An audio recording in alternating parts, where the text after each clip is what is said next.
Guys, for today's video, mag-update tayo ng mga DIYs natin. Actually, binago ko na po yung setup ng mga flowers natin, guys. Ayan. Yung glittered poinsettia po, dito na natin siya nilagay. Kasunod po yung mga amaryllis flowers natin, guys.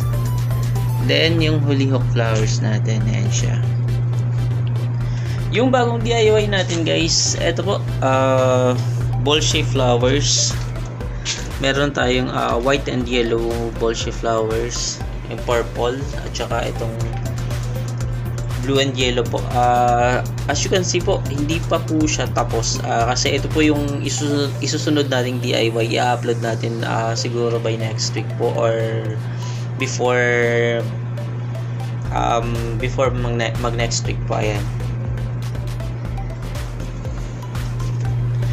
Ayan po sila, guys. Nakagawa na tayo ng 6 pieces na ball shape flowers. Dadagdagan pa natin sila para mas dumami pa po sila. Mas maganda po tingnan. Ayan. Tapos yung imperial crown natin, guys. Ayan siya. Ililipat natin siya ng lagayan kasi naubusan lang tayo ng pots po. So pansamantala natin siya dito nilagay. Tsaka ito nasa likod yung isa. Madami din yung imperial flowers natin, guys. Yung iba po nasa taas pa natin nilagay. Then ito yung last na DIY natin, yung Vietnam rose po. Ayan siya. Ito po yung pink na Vietnam rose natin. Then itong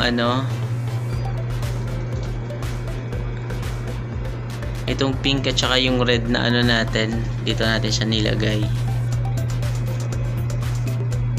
Ayan sila. Tapos dito sa ilalim, dito natin nilagay yung malaking aquarium. Bad news lang kasi nasira po yung aquarium natin, guys. Nabasag po siya. So siguro by next week lalagyan ko na lang siya ng hamster para at least kahit pa paano magamit po natin itong malaking aquarium. Sayang kasi malaking aquarium siya, guys. Ayan.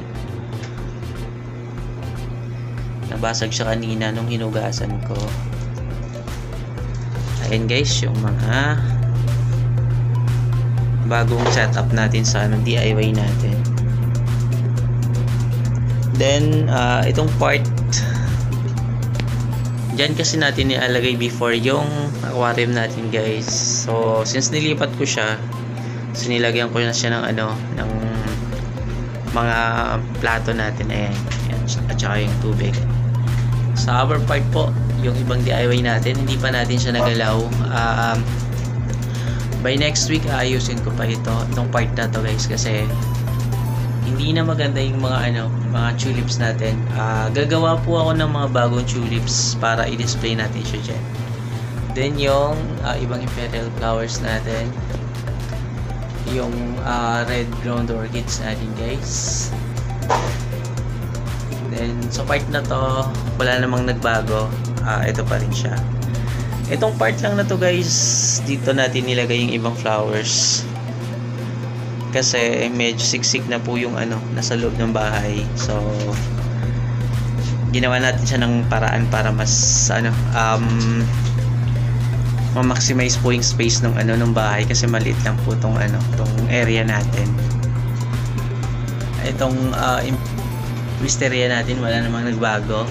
Yung begonia natin, guys, yung pink at saka white na butterfly orchids natin, at saka itong last na DIY nating button flowers. Ayan. Mayroon tayong nilagay ditong Christmas tree. Since magpapasko na, itong Christmas tree kasi na to, guys, nagamit na natin to last year. So this time aayusin ko po ito. Ibang setup na naman yung gagawin natin guys. Ibang motif po yung ilalagay natin dyan. Papalitan natin yung mga blue balls na yan. Siguro mag-iisip pa ako ng anong pwedeng ilagay natin dyan.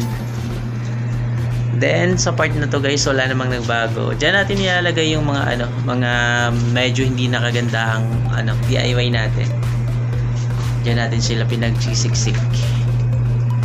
Tapos siguro by next month magse-setup na po tayo ng Christmas decors natin. So maglalagay tayo ng diyan, ng Christmas lights. Then sa part na to, maglalagyan ko din ng mga Christmas lights yan guys. Pupunin ko ng Christmas lights itong part na to, itong lahat ng mga DIYs natin dyan. Yan, lalagyan ko rin ng mga Christmas lights yan para mas maganda po tingnan yung mga DIY natin guys. Itong bullseye flowers natin guys, abangan nyo po kung paano po ito gawin. Kasi sa susunod na video po natin, ito po yung tutorial ni upload natin guys. Ayan sila. Ito na po yung mga natin, mga sample. Yan, dadagdagan pa natin yan sila guys para mas dumami po. Mas madami po kasing flowers, mas maganda po tingnan. Then gagawan pa natin siya ng dahon. Ayan. Alright guys, thank you for watching po. See you on my next vlog. Bye po.